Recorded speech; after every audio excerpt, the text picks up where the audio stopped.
ज्यांचा वाढदिवस असतो, दररोज वाढदिवस असतंय कोणाचा ना कोणाचा तरी, लग्नाचा असो किंवा आपला स्वतःचा जन्म वाढदिवस असो, प्रत्येकाने एक झाड लावणं गरजेचं आहे. कारण की भविष्यामध्ये हे पृथ्वीचं जर तापमान असं वाढत जर गेलं तर भविष्यामध्ये ह्या अतिवृष्टीला धगफुटीला सामना करावा लागणार. म्हणून मग तापमान कमी करायचं असेल तर झाडं लावावं लागतील.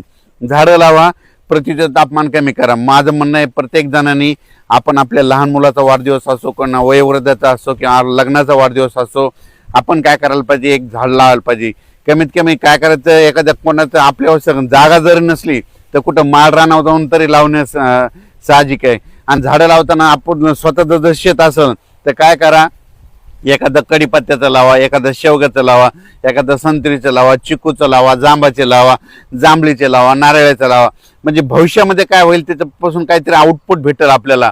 म्हणून भविष्यामध्ये माझं म्हणणं एखादं बोरीचं लावा, म्हणजे आपल्याला बोरं देखील खायला भेटतील. म्हणून असे झाडं लावा आणि वाढदिवस साजरा करा. आम्ही देखील दुसरा खर्च न करता हे यावर्षी देखील दरवर्षी असं झाडं लावतच असतो, पण यावर्षी देखील लावलं. हे गेल्या वर्षी ते पाहू शकता, ही झाडं येतं आणि आता आम्ही वृक्षारोपण करणार आहोत. स्टॉप कर. Birthday to you, happy birthday to you.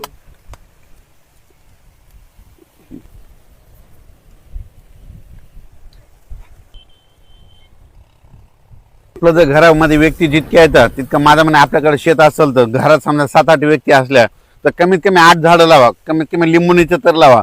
जीवनभर आपल्याला लिंब खायला भेटतील, जांब खायला भेटतील, बोरं खायला भेटतील, शेवगा खायला भेटेल, कडीपत्ता खायला भेटेल, त्याच्यानंतर संत्र खायला भेटेल, त्याच्यानंतर डाळिंबाचं एखादं लावा. असे वेगवेगळे झाडं लावा. जांभळ लावा, म्हणजे वर्षभर आपल्याला जीवनभर आपल्याला जांभळं खायला भेटतील. माझं म्हणणं, प्रत्येक आपल्या घरामध्ये जितके व्यक्ती तितके शेतामध्ये झाडं दिसलेच पाहिजे. असं केलं तर हे पृथ्वीचं तापमान कमी होईल. नसता भविष्यामध्ये ह्या जागतिक तापमान वाढीमुळे काय होईल, अतिवृष्टीला ढगफुटीला सामना करावा लागेल, गारपिटीला सामना करावा लागेल. म्हणून म्हणतो झाडं लावा, पृथ्वीचं तापमान कमी करा. पृथ्वीचं तापमान कमी करायचं असेल तर झाडं लावावं लागेल. जितकी झाडं जास्त तितका पाऊस रिमझिम पडतो. झाडं नसलं तरी पाऊस पडतो, पण झाडं नसल्या असा पाऊस पडतो जगातून पाणी वाचल्यासारखा. जितकी झाडं जास्त तितकी रिमझिम पाऊस पडतो. म्हणून भविष्यामध्ये झाडं लावावी लागतील. झाडं लावा, पृथ्वीचं तापमान कमी करा. मी आता बघितलंच असेल काल परवाच, म्हणजे आज म्हणजे हे 6-7-8 लाच बघितलं असेल, नाशिककडे, मुंबईकडे, पुण्याकडे काय हाल झाले.